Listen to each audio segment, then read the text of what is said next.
तर भावांनो, परवा जे आपण टाकी साफ केली का नाही कामगाराकडनं, आज त्याच टाकीला का नाही आतनं कलर मारायचा होता. मग टाइम न वाया घालवता का नाही उतरलो टाकीच्या आतमध्ये. मग पटकन बादलीत कलर ते काढून घेतला आणि व्यवस्थित सगळं मिक्स करून घेतलं. मग काय रंगरंगोटीचं काम पण चालू केलं आणि विषय असा झाला की भावना मला टाकीत आहे का नाही नीट उभं पण राहता येत नव्हतं. तरी पण पटापटा मी माझं काम उरकून घेतलं आणि बघू शकता भावना अर्ध्या तासामध्ये आहे ना टाकीला आतनं सगळा कलर मारून मोकळा झालतो. आणि आत हवा नसल्यामुळे भावना कपडे सगळं माझं घामाने भिजलेलं होतं. मग जरासा कलर शिल्लक राहिलेला ते इकडे तिकडे भिंतींना मारायला चालू केला. मग हातपाय ते सगळं धुवून गेलो मी खोदाई कामगारला आणायला. कारण की आपल्या सगळं का नाही पाईपलाईन टाकण्यासाठी का नाही 8 इंचाने 40 फूट खड्डा काढायचा होता. मग सगळं ते काढून घेतलं आणि मग टेम्पो पण आला होता.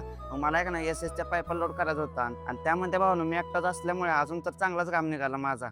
मग आहे का नाही पोस्ते मारून सगळं टेम्पोत मटेरियल भरलं आणि निघालो बघा साईडवर टेम्पोला घेऊन आणि व्यवस्थितपैकी आहे का नाही आतमध्ये सगळं पाईपा ते खाली करून घेतलं आणि एवढं काम करून भावानं भूक तर जाम लागलेली मला. मग घरी येऊन बघतोय तर काय इकडं मम्मी आहे का नाही मस्तपैकी बेसन लाडू बनवायला लागलेले.